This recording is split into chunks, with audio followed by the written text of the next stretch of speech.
All right, let's bring Kevin Green in to set up the action for today. KG, we missed you in Morning Movers yesterday, but great to have you back with us on tax day. I'm guessing you already filed. You're probably one of those super early filers. But let's not talk taxes, let's talk tariffs. And the latest with regard to the trade war, China versus U.S., Boeing feeling some pressure now. Bring people up to speed.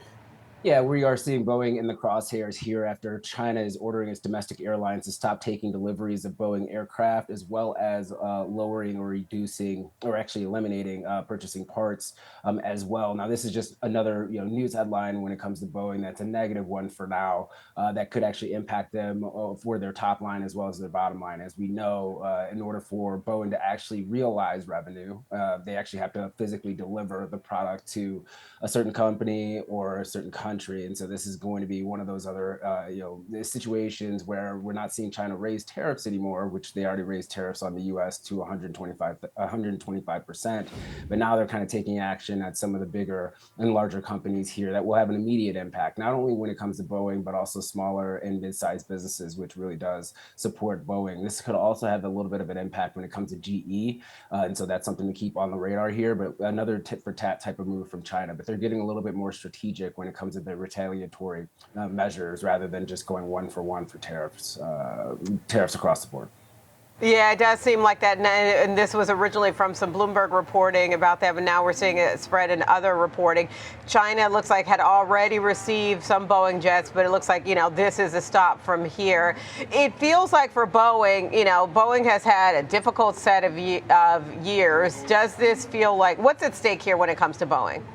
Yeah, this actually could be, it just depends on how long this actually lasts for. This actually could be a little bit of a benefit for them because we know that their production levels have been dampened down because of some of the quality assurance issues that we've seen with the door plugs and things of that nature here. So they continue to see a backlog of orders, but the deliveries themselves are slowly ramping up. So yeah, this is going to have an immediate impact, or could have an immediate impact if this lasts for 3 months or 6 months. But if this is something that lasts for maybe 2 weeks or 3 weeks, probably won't have as much of an impact when it comes to the company. They definitely still have enough in the backlog when you're looking at sales to Saudi Arabia as well as domestically here in the United States to be able to fulfill orders. But over the long term, this could actually have a meaningful result when it comes to their top line earnings. China represents around 22 to 25% of total sales for Boeing. So just to put it into some type of context here, this is a business that once again, delivering a plane is kind of difficult and takes some time to be able to build out. So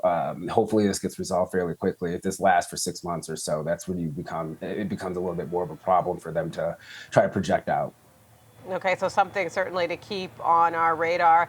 Speaking of earnings, Bank of America out with its results this morning. Take us through some of the details there. Yeah, once again, Bank of America is showing actually pretty decent results compared to some of the other major banks that have reported over the last couple of trading sessions here. They did exceed the street's expectations when it came to revenue. That came in at $27.5 billion. Street was looking for around $26.9 billion. And the adjusted earnings per share came in beating the expectations at 90 cents. Street was looking for expectations of around 82 cents. And you're seeing revenue growth of about 5.9% on a year over year basis. This once again is on the back of trading revenues when it comes to equities. They saw their trading revenue increase by 17% on a year over year basis. That's up to $2.2 billion, which is a record for them. And they also saw some improvements when it came to net interest income because yields are obviously getting a little bit higher on the long end. And then the shorter end of the curve is obviously getting a little bit more depressed. So the cost of capital is cheaper. That actually expands the margins. Now, the commentary from their CEO is a little bit more rosier than what we've heard from Goldman Sachs CEO as well as from Jamie Dimon. He still is saying that the consumer is still intact for right now. We've seen some areas of weakness, obviously calling out the tariffs, but it didn't seem as dire as some of these other financial institution leaders that have been kind of painting more of a bleak picture. I wonder if their consumer is, just holding up better over at Bank of America versus, Jamie Dimon does tend to, kind of paint a more, I don't want to say sour picture, but at least talk about the downbeat perspective more when he gives his quarterly update.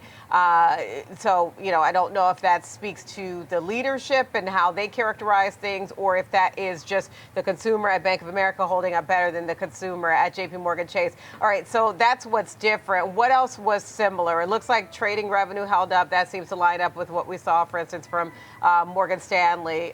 What else stood out to you, KG?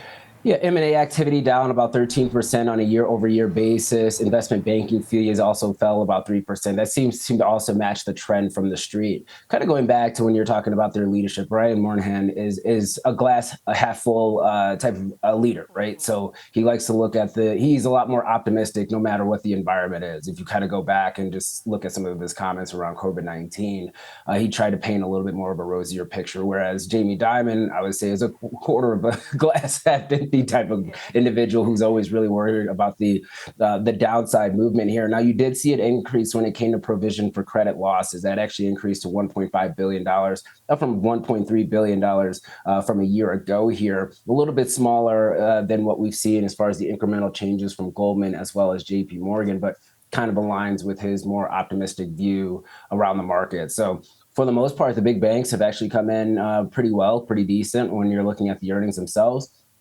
And just to kind of add some context here, the super regional PNC Bank also actually had some pretty decent earnings. And that's really where the market's going to be focusing on now, is the more regional banks, the traditional banks that are focused more on lending, less on trading revenues, and more exotic type of products and vehicles that are offered out there, and getting more to the traditional lending side of the equation here. So we'll have more regional banks report this week as well as next week. And that'll give us more of a better picture as to boots on the ground, the small communities, how they're faring up with some of this tariff uncertainty.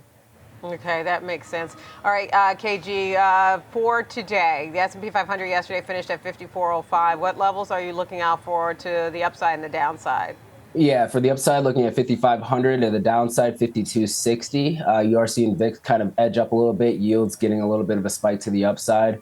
And if you're looking at the 10-year, 3-month curve, that's also kind of moving a little bit lower here, and that the general market tends to match that. So, we've had some really decent days. We want to see some follow throughs. We still have some gaps to the upside here, but I would still kind of brace for a little bit of volatility over the next couple of weeks here as we still try to navigate the tariff policy and the impact that it's going to have on earnings and forward guidance for a lot of these companies.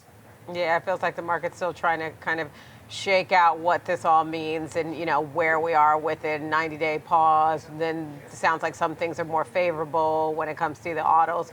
All right, still some things that remain to be seen. That's Kevin Green, senior markets correspondent. Thanks a ton, KG.